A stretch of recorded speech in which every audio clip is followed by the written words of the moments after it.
Bonjour à tous, bienvenue dans le 8h30 de France Info en direct tous les jours à la radio et à la télé sur le canal 27 de la TNT. Bonjour Myriam Ankawa. Bonjour Aurélien, bonjour à tous. Journaliste politique à la chaîne parlementaire. Notre invité ce matin est député France Insoumise de Seine-Saint-Denis. Bonjour Clémentine Autain. Bonjour. Vous participerez donc tout à l'heure à Paris à la deuxième édition de la marche contre les violences faites aux femmes, à l'appel du collectif Nous Toutes, emmené notamment par Muriel Robin, plus de 150 personnalités. C'est un combat que vous menez depuis longtemps, que vous connaissez très bien, que vous avez traversé. 137 féminicides depuis le début de l'année 2019 selon le décompte des associations. C'est un chiffre record. Mais le mot s'est installé dans le débat public. Est-ce que vous dites ce matin... Ça y est, c'est le début d'une prise de conscience. Oui. Le mouvement est d'ailleurs planétaire, puisque c'est toute la vague MeToo qui a submergé un peu nos sociétés et qui a permis de libérer la parole. Et en fait, la prise de conscience, elle vient de ces femmes, et notamment des femmes publiques qui avaient la possibilité de s'exprimer et de toucher un grand nombre, mais aussi sur les réseaux sociaux, tout un chacune, si j'ose dire, qui a pu prendre la parole et dire ce qui leur arrivait. Et moi, je pense que ça, c'est une déferlante, c'est-à-dire que c'est un point de départ considérable pour pouvoir bouger la société tout entière, comprendre mieux les mécanismes qui sont les mécanismes qui permettent à des hommes de violenter, de violer, d'aller jusqu'à frapper leur conjointe, et aussi aux politiques publiques, parce que maintenant je crois qu'on en est là, d'accompagner enfin ce mouvement de libération de la parole. Il va y avoir des annonces lundi, à l'issue de ce Grenelle, donc le Premier ministre va choisir... Parmi les annonces, une cinquantaine sont attendues. L'enjeu de cette deuxième marche cette année, c'est quoi? C'est de mettre la pression, là, tout de suite, sur le gouvernement, c'est ça? Oui. Moi, j'attends de cette marche et de cette mobilisation qui est encore une fois plus large. Quand vous écoutez ce qu'a dit Adèle Haenel sur Mediapart, c'est une onde de choc. Ce qu'elle a fait, les mots y compris qu'elle a posés. C'est une onde de choc dans le cinéma français ou plus largement dans la société? Bien plus largement. Ce qu'elle dit touche au-delà du cinéma français. Dans le cinéma français, bien sûr, mais au-delà du cinéma français. Et j'aime beaucoup, en plus, l'état d'esprit dans lequel elle se situe, que je partage pleinement. Quand elle dit « les monstres, cela n'existe pas. C'est nous, en fait. C'est nous, nos amis, nos pères, et il faut regarder ça. Cette réalité, on n'est pas là pour éliminer, mais pour les changer. Et ça, je pense que cet état d'esprit doit être celui qui nous mobilise. Et donc, il faut interpeller l'État, parce que le problème auquel on fait face, c'est très concret, c'est que quand une femme parle, l'ensemble des dispositifs qui devraient se mettre en œuvre, aussi bien de soutien psychologique, de santé, de justice, de police, de justice, de logement aussi, eh bien, on voit bien que tout cela ne fonctionne pas aujourd'hui et qu'il faut donc que l'État mette enfin des moyens. On demande le milliard, c'est quand même pas grand-chose. Quand on compare par exemple à l'ISF, je veux dire l'ISF, ça a été quand même dans la poche des plus riches, 1,3 milliard d'euros. Là, nous demandons immédiatement 1 milliard pour les violences conjugales, enfin pour lutter précisément contre les violences conjugales. Alors justement, Édouard Philippe, le Premier ministre, doit annoncer une cinquantaine de mesures lundi pour faire reculer ces violences conjugales. Certaines ont déjà été dévoilées, notamment par Marlène Schiappa, qui était invitée de la chaîne parlementaire hier. Elle veut notamment le retrait de l'autorité parentale pour les conjoints violents. Je vous propose de l'écouter. Il y aura un retrait de l'autorité parentale pour tous les auteurs de féminicides et un aménagement de l'autorité parentale pour les auteurs de violences conjugales, pour faire en sorte qu'ils gardent leurs devoirs, notamment la pension alimentaire, etc., mais perdent leurs droits, le droit de visite et d'hébergement. On considère que être un mari qui frappe sa femme, c'est être un mauvais père. Ça paraît tomber sous le sens, pourtant c'est loin d'être le cas aujourd'hui. Ça paraît tomber sous le sens, attention. Pourquoi vous trouvez que ça paraît tomber sous le sens? Quand un conjoint est violent, on se doute qu'il est un mauvais parent, donc il doit ne plus pouvoir faire pression, en tout cas sur les femmes. Vous la cautionnez, cette idée-là, justement. Est-ce que quand on est un homme violent, oui, et qu'on a violenté sa femme, parfois même jusqu'au meurtre, oui, on est forcément un mauvais père et il faut absolument que les enfants soient éloignés? Oui, je pense qu'on peut être un père pour le moins toxique et dangereux pour l'enfant. Oui, j'aime pas trop bon et mauvais en fait. Je trouve que c'est un registre que je n'aime pas, mais en tout cas, oui, toxique. Mais vous soutenez cette et dangereux. Non, attention. Je dis attention. Je dis attention, voilà. Je suis pour qu'en effet, on éloigne ces pères et que les mères puissent avoir la possibilité de se reconstruire, de protéger les enfants. Ça, on est complètement d'accord. Après, on va rentrer dans un débat juridique et éthique aussi, et philosophique, assez complexe. Parce que quand on enlève totalement l'autorité parentale et le droit de visite, c'est ce qu'elle dit. Donc l'autorité parentale, c'est une chose, le droit de visite, c'en est encore une autre. Donc on va rentrer dans des débats législatifs qui sont, sur lesquels il faut faire attention. Je dis, il faut faire attention. Est-ce que vraiment un père qui a été violent ne doit plus jamais voir l'enfant ? Honnêtement, c'est une question, et y compris nous avons eu le débat dans mon groupe parlementaire à la France Insoumise, et voilà, ça ne va pas de soi, ça pose beaucoup de questions. Donc moi, j'invite juste à une chose, je veux juste dire, j'invite juste à une chose, c'est que je vois bien aussi comment le gouvernement avance, c'est-à-dire durcir la loi. Sans arrêt sur des éléments qui sont des éléments qui ne demandent pas de moyens sonnants et trébuchants. Bon, on va avoir ces débats. Je suis pour les avoir. Je n'esquive pas. Je suis pour les avoir. Mais je dis attention. Ça ne remplace pas le dur. Alors, et le dur. La priorité des priorités, s'il y avait une mesure, c'est quoi ? C'est une enveloppe budgétaire seulement ? Il n'y a pas une mesure. D'accord. Il faut arrêter. C'est le milliard, mais le Premier ministre a déjà dit que ça n'était pas d'actualité. Eh bien, c'est ça qui ne va pas. Voilà, je vous le dis, c'est ça qui ne va pas. C'est-à-dire qu'il n'y a pas une mesure miracle et certainement pas des mesures de ce type qui ne coûtent pas un centime. Tant qu'on n'a pas une chaîne qui est une chaîne consolidée, avec de la formation pour les agents qui rencontrent des femmes victimes de violences conjugales. Tant que moi, quand je reçois à ma permanence, je reçois des femmes et que je n'ai pas la possibilité d'avoir un logement d'urgence pour une femme qui veut quitter son foyer alors qu'elle est en danger et qu'il n'y a pas de place. Voilà. Tant que ça ne marche pas, on peut faire toutes les lois qui durcissent, etc. On n'aura pas de solution efficace qui permettent de protéger ces femmes. C'est ça que je voudrais vraiment dire ce matin. C'est que le gouvernement a aussi le don, le talent de nous faire entrer dans des débats, parce que c'est un débat et c'est un débat complexe, sur la méthode, pour éviter le cœur de cible qui est des moyens. Sur la méthode de ce Grenelle, vous étiez critique à son démarrage. Aujourd'hui, il y a eu des groupes de travail, en quelques mots, il y a eu des associations qui ont planché.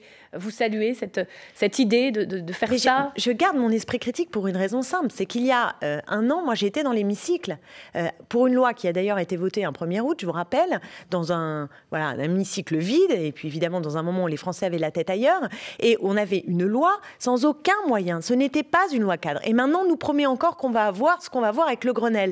Donc je me méfie des grandes lois, des Grenelles qui finissent par 3 fois rien. Donc il faut des moyens et il faut aussi prendre en considération le traitement des agresseurs, parce que cette question du traitement des agresseurs, et c'est pourquoi je vous parlais aussi d'Adèle Haenel, elle n'est pas prise en considération par la ministre, et je pense que c'est aussi une question qui doit s'inviter à la table de ces négociations. Et on aura l'occasion d'en reparler, notamment après lundi, et les conclusions qui seront présentées par Édouard Philippe. On marque une courte pause sur France Info, l'essentiel de l'info avec Solène Crescent, 8h41.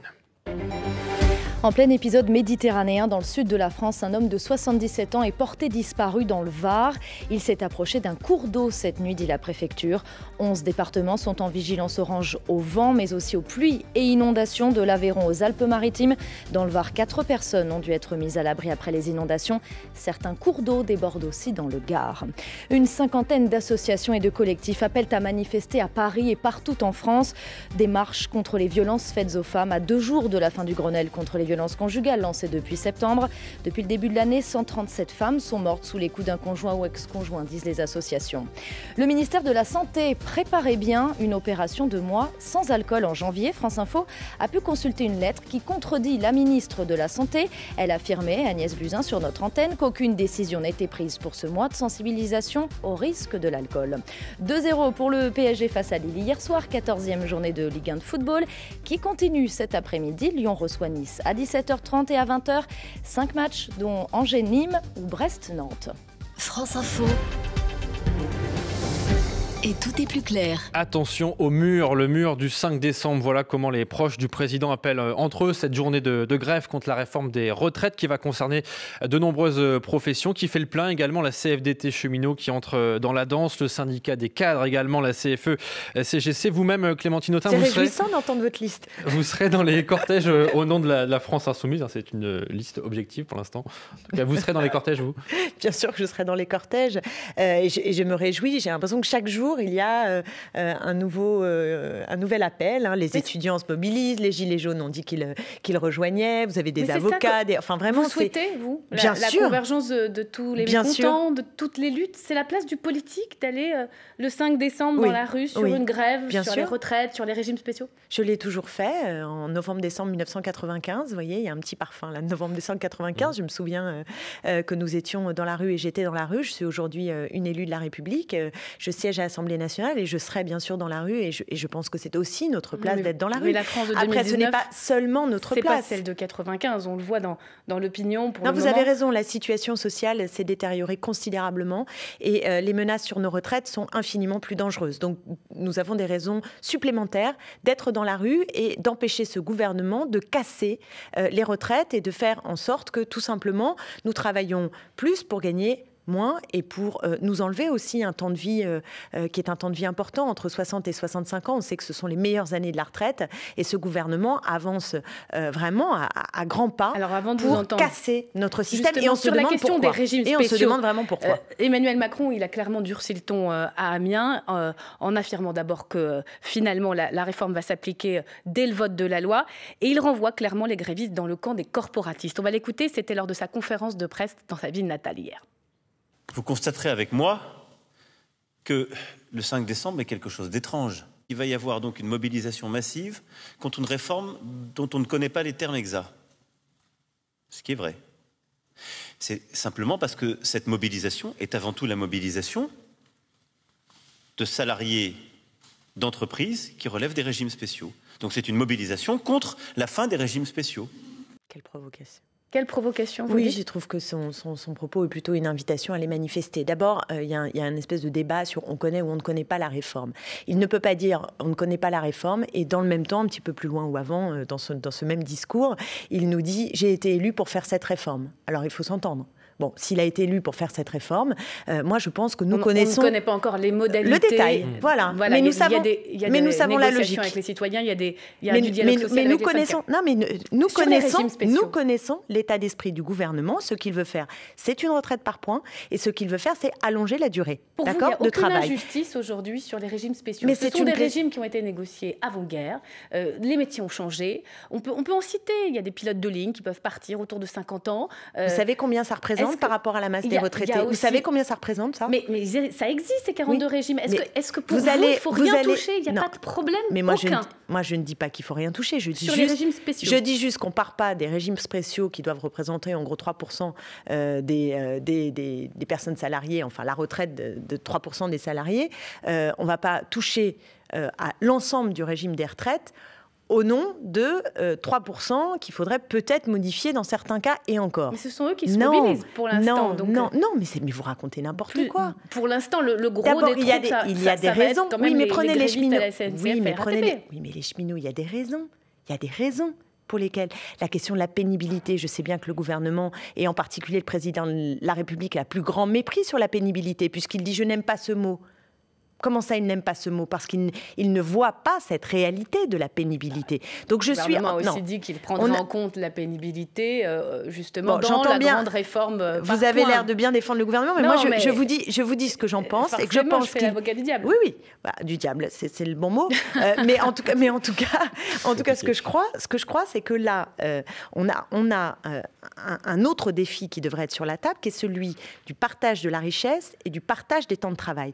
Vous allez allonger la durée de travail. Et en même temps, vous savez qu'après 50 ans, on a un chômage massif et que chez les jeunes, on a un chômage massif. Donc je ne comprends pas très bien la logique. Je ne vois pas très bien où on va. Ça veut dire qu'on va avoir des gens qui vont travailler plus longtemps dans un cadre pour beaucoup très pénible, parce que j'aime autant vous dire qu'il y a des métiers, quand vous les faites après 60 ans, c'est dur. Vous prenez des risques graves pour votre santé et vous perdez des années qui sont des années. On ne fait pas de réforme.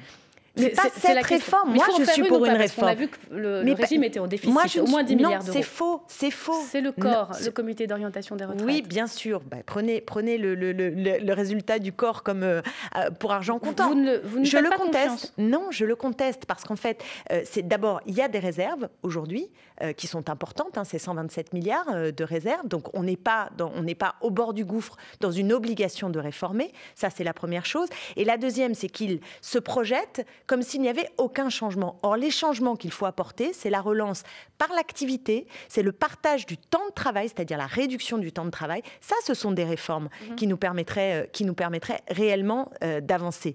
Et si vous faites cela, alors vous avez de quoi remettre au pot pour le régime de solidarité tel qu'il existe. Le régime par points, ça veut dire qu'au bout du bout, nous aurons des retraites plus basses. Vous comprenez ça ? Tout le monde.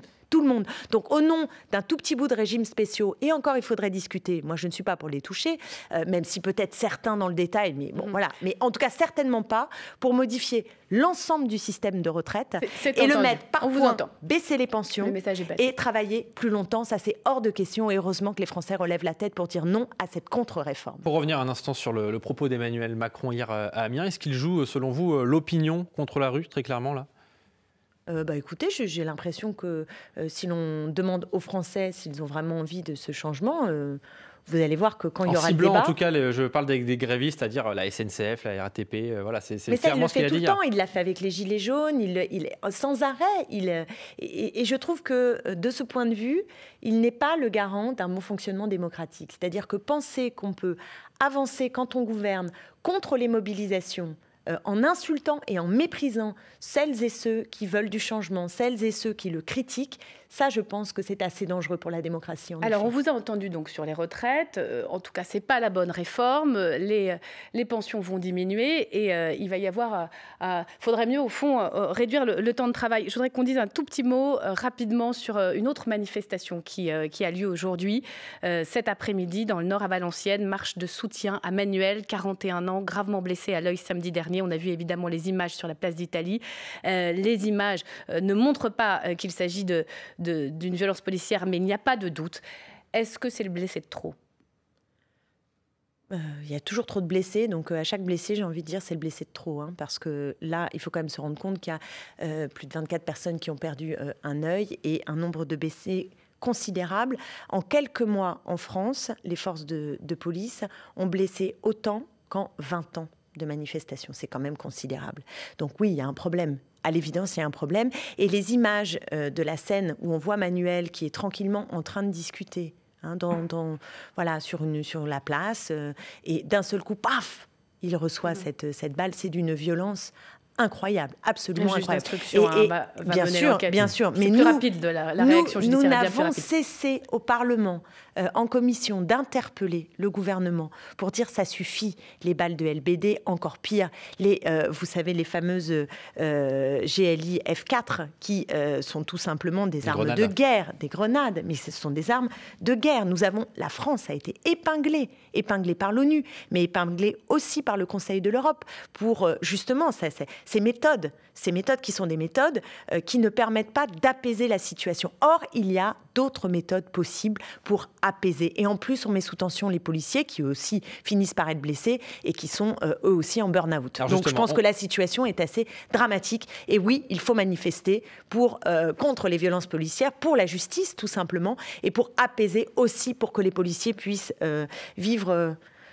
leur métier de façon plus apaisante, c'est le moins qu'on puisse dire. Et on va en dire un mot dans un instant. D'abord, à 9h-10, l'essentiel de l'info avec Solène Crescent. Les secours du Var recherchent un homme de 77 ans, porté disparu pendant les intempéries. Il était désorienté cette nuit. Il s'est approché d'un cours d'eau, dit la préfecture. Le Var est en vigilance orange aux pluies et inondations. Des pluies qui vont s'intensifier dans la matinée. Chute d'arbres et de branches aussi dans les Bouches-du-Rhône à cause du vent. 11 départements sont en vigilance orange aux pluies, inondations, mais aussi au vent. On veut un signalement des médecins en cas de danger imminent, dit sur France Info Bérangère Couillard, députée La République En Marche de Gironde. Elle présente un projet de loi pour lutter contre les violences faites aux femmes.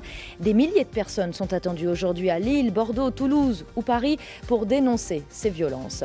Christophe Castaner, à l'inauguration du marché de Noël de Strasbourg, le ministre de l'Intérieur veut rassurer. Plus de 400 policiers, 90 militaires et des ponts fermés pour accéder au centre-ville. Dispositif de sécurité renforcé après l'attentat de l'année dernière qui a fait 5 morts et des dizaines de blessés. 4 gilets jaunes, dont un policier à la retraite condamné à de la prison avec sursis pour avoir brûlé des radars en septembre dernier en Savoie. Ils ont tous reconnu les faits. Et puis, ouverture d'une dizaine de stations de ski françaises ce week-end. Val Thorens, la plus haute d'Europe dans les Alpes, mais aussi le Lioran dans le Cantal ou Porte-et-Puy-Morins dans les Pyrénées. France Info. Et tout est plus clair. On parlait des violences policières il y a un instant avec Clémentine Autain, notre invité dans le 8h30 France Info. Cette semaine, Édouard Philippe est venu justement défendre les policiers sur France Inter. C'était jeudi. Il parle de forces de l'ordre qui sont également à bout. Samedi, il ne s'est pas passé que ça. Vous avez vu, vous aussi, j'en suis certain, des images de gens qui sont venus exclusivement pour casser, de gens qui sont venus et dès qu'ils ont vu des policiers leur ont foncé dessus. Vous avez vu les images de ces 2 policiers traqués dans une laverie par des gens qui, manifestement, n'étaient pas là pour dialoguer. Édouard Philippe, jeudi sur France Inter. Alors c'est vrai qu'on parle des violences policières, on en parle beaucoup. On vous entend moins critiquer les violences des Black Blocs sur les forces de police depuis des mois également. Je viens de le dire à l'instant. Je viens de dire à l'instant que les policiers étaient dans une situation de tension infernale, bien entendu. Mais regardons les choses. Ce que je reproche gravement au gouvernement, c'est de ne pas être capable d'avoir des méthodes qui sont des méthodes qui permettent d'apaiser la situation. Ces méthodes violentes de répression, d'impunité vis-à-vis de policiers qui ne se conforment pas à, vous savez, toutes les règles de proportionnalité de la réponse, etc. Je pense que c'est une stratégie de la tension qui est grave pour la démocratie et qui est grave pour les manifestants, mais aussi pour les policiers. L'impartialité de l'IGPN, l'Inspection Générale de la Police Nationale, parce que c'est elle qui mène les enquêtes. On voit effectivement que, pour l'instant, il y a très très peu de renvois devant les tribunaux. Il y a un sujet, IGPN. Bien sûr qu'il y a un sujet, mais il y a un sujet surtout du gouvernement. Quand vous avez un ministre de l'Intérieur qui à aucun moment est capable de recadrer ses troupes, qui à aucun moment est capable de dire attendez, ça suffit, il faut qu'on fasse autrement, et qui par ailleurs donne des munitions, parce que c'est ça qu'il faut voir. C'est-à-dire que légalement, les policiers ont davantage de possibilités d'avoir une action qui est dangereuse. Je vous parle de ces balles LBD et des grenades, parce qu'on voit bien qu'il y a beaucoup de blessés. Alors, ça vient de là, et ça c'est bien l'État qui a décidé qu'on avait le droit d'utiliser, enfin que les policiers avaient le droit de l'utiliser. Donc la responsabilité pour moi est la responsabilité du gouvernement. La question des LBD, elle ne se pose pas seulement les samedis lors des manifestations de Gilets jaunes. Cette question, elle est centrale dans le film de Ladjili, Les Misérables, qui a, à lire le JDD, convaincu Emmanuel Macron de faire quelque chose pour les banlieues. Mais il était temps quand même, s'il lui faut un film pour se rendre compte de ce qui se passe dans les banlieues, c'est quand même assez inquiétant. Pourquoi cette question-là des violences policières, quel que soit magnifique le film, c'est pas. Pourquoi cette question des violences policières en Seine-Saint-Denis, par exemple, votre circonscription, n'est pas dans le débat public? Comment vous l'expliquez? D'abord, elle y arrive, elle y a été. On se souvient en 2005 qu'il y avait eu des émeutes et c'était à la suite de la mort de Ziyad Ebouna. Donc cette question des contrôles d'identité à répétition, ces enjeux de violence policière dans les banlieues populaires n'est pas nouvelle. Elle n'est pas aujourd'hui sur le devant de la scène. Mais par contre, je pense qu'il peut y avoir une convergence possible entre justement ces jeunes de banlieue qui subissent eux aussi ces difficultés. Et difficultés, je vous réponds, enchaînent aussi pour les policiers, parce qu'il faut voir les policiers en Seine-Saint-Denis dans quel état ils sont eux-mêmes. Donc on est dans un mécanisme qui est un cercle vicieux. Ah, mais c'est un cercle vraiment que je vois de près, qui est très très vicieux et qui est très dangereux. On a vu qu'il y avait pas mal de tensions dans les Yvelines ces dernières semaines. Il y a un risque d'embrasement ou c'est exagéré de dire ça? Ce qui nourrit ce cercle vicieux et ce qui peut générer de l'embrasement, c'est l'attitude de l'État. C'est-à-dire le fait que le gouvernement, à aucun moment, ne prenne en considération ce qui se passe. On le voit avec le comité Adama et tout ce qui se passe autour de... Le gouvernement récemment a quand même débloqué des enveloppes pour la Seine-Saint-Denis, notamment. Ça, vous l'avez félicité. C'est pas la question des violences policières. Alors moi, je veux tout à fait bien vous parler de ce qui s'est passé en Seine-Saint-Denis. Si, je vais vous répondre. Il y a une réponse. Non, il n'y a pas une réponse. Non, je ne suis pas d'accord. Il y a eu absolument pas. Il y a eu une mobilisation. Il y a eu un rapport parlementaire Cornu-Chantilly qui dit une chose simple. Il y a une rupture d'égalité par rapport à la Seine-Saint-Denis. C'est-à-dire que la Seine-Saint-Denis, indépendamment de sa population, a moins d'argent de l'État que les autres départements. Comment voulez-vous que ça fonctionne? Et le compte n'y est pas dans les moyens qui ont été... Mais c'est rien de dire. Le compte n'y est pas parce qu'il n'y a pas de plan pluriannuel annoncé pour justement réparer cette rupture d'égalité, premièrement, et que dans les 22 annonces, beaucoup étaient des annonces qui étaient déjà annoncées, si j'ose dire. Aussi bien le tribunal de Bobigny, sa réflexion, on le savait depuis des mois, ou pour parler de ma circonscription, circonscriptions, les urgences à Ballanger. Nous savions qu'il y avait un autre l'argent. film. Donc oui, on n'y est pas, je vous le dis franchement. Il y a un autre film, Aurélien, dans l'actualité, peut-être d'un mot. Le J'accuse de Roman Polanski, à nouveau accusé de viol. Il a été censuré un temps en Seine-Saint-Denis avant qu'on revienne dessus. Vous auriez soutenu cette démarche et est-ce que vous iriez le voir rapidement? Est-ce qu'il y a un débat dans le gouvernement? Moi, j'irai pas voir ce film. Mais je suis vraiment opposée à la censure en règle générale. En tout cas, il y a toujours quelque chose dans la censure qui me dérange. Donc mais là, la démarche de boycott en Seine-Saint-Denis qui a finalement mais c'est pas la échoué. même chose. Le film n'est pas censuré. Voilà. Donc le film n'est pas censuré, c'est pas exactement ça. C'est qu'il y a des cinémas qui disent moi j'ai pas envie de le projeter, ou des gens qui disent on va pas le voir et voilà pourquoi on va pas le voir. Mais ça c'est le débat démocratique. Distributeurs décident de ne pas le diffuser. Ça fait partie du débat démocratique et c'est une confrontation politique. C'est pas la même chose que la censure et la censure. Moi je ne serai jamais de ce côté-là. Et merci à vous Clémentine Autain, invitée de 8h30 France Info ce samedi matin. Merci à vous Myriam Ankawa, journaliste à la chaîne parlementaire. On vous retrouve la semaine prochaine.